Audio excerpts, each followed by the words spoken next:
G'day viewers, welcome to WAINGAFAT Wednesday, where I tell you what am I not giving a fuck about today. And there would have to be really short odds from Australian viewers today on what I was going to talk about. Because we're going to have a change in Prime Minister in Australia. It's just, if I've talked about, seriously, of all the WAINGAFATs I've done, this is the WAINGAFATtiest.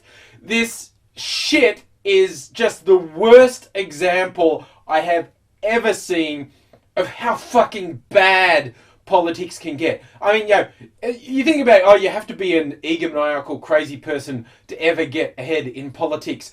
Particularly to lead a country, because you actually have to believe you are the best person in the entire country to lead things.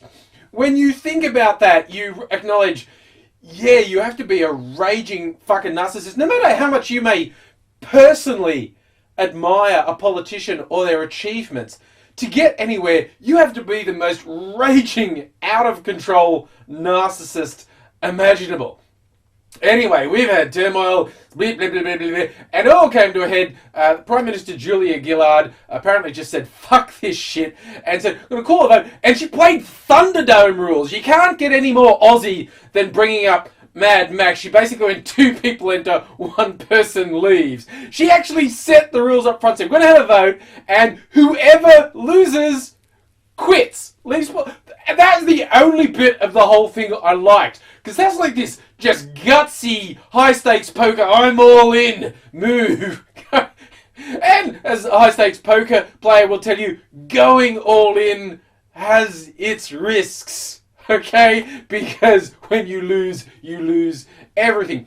Personally, I think she's probably going to have a much happier, more relaxed life now, because fuck me, the shit that's been going on in Australian politics for years now is just dumb. We've got an election coming up.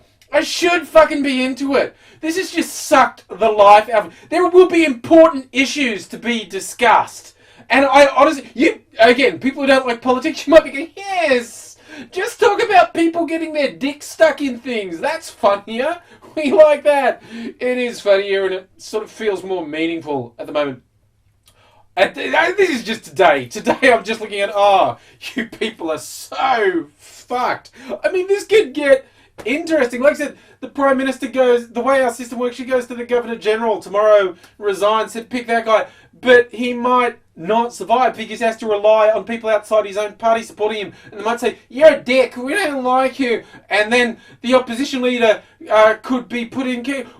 Weirdly, we could technically have... You could say we have 3 different Prime Ministers in a 2-day period. That's the weirdest it could get. Probably won't happen, but yeah.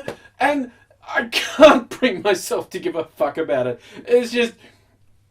You know what? It's just...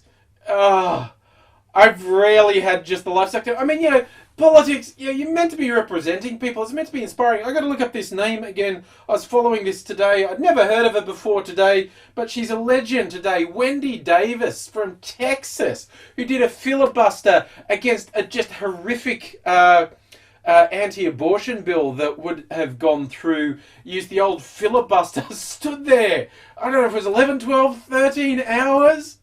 And then the male Republicans tried to cheat anyway after she won, and that didn't work. That's even if you disagree with her, it's like, that's politics. That's shit people care about. That's drama. That's action. That's commitment. This shit with Rillard and Gud. I think I want to form a band now called Rillard and Gud. That's just a sideshow. So much that could have been good. It's just... there's only one thing I hold out. Like, I've been saying for quite a while, it's almost inevitable that Labor are going to get seriously creamed in this election. And apparently the reason some people switched back to Rudd is that they thought they'd get less creamed with him.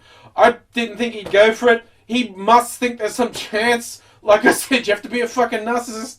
The hilarious thing is, one of the main reasons he lost a lot of support is he's an utter prick to work for. He doesn't sleep enough, he gets grumpy, he swears at people.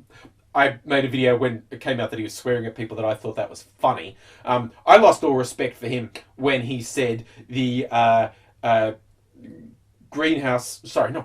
climate change was the moral challenge of a generation. We have to make a decisive move. And then he saw some polls that made him look bad, and he went, I won't do that. So that was when I said, oh, well, you set yourself up there. You said greatest moral challenge, and you failed. You're fucking nothing. And I won't resolve from that. Yes, I dislike the policies of the Liberal National Conservative Coalition. I dislike as a person their leader at the moment, Tony Abbott, really bad. Well, I dislike him way more than I dislike Rudd, by the way. I dislike his policies way more than I dislike Labor's, because I'm not a fan of a whole bunch of Labor policies. But it's just, fuck it, man. You asked for this. Although, given that Rudd was a raging fucking narcissist, that if the 1,000,000 to 1 shot that Labor actually won the election, he'd be fucking mental. That would be the only payoff for this, as far as I can see. The Libs have made it clear already they intend to be completely fucking mental in ways I won't find amusing, and they're going for big payback and go power mad when they've actually directly said that to people. They might have been drunk when they said it, but they said it and there were witnesses. But if Rudd happened to lead a government after the next election, he'd be fucking mental. He would just hulk and Rudd smash!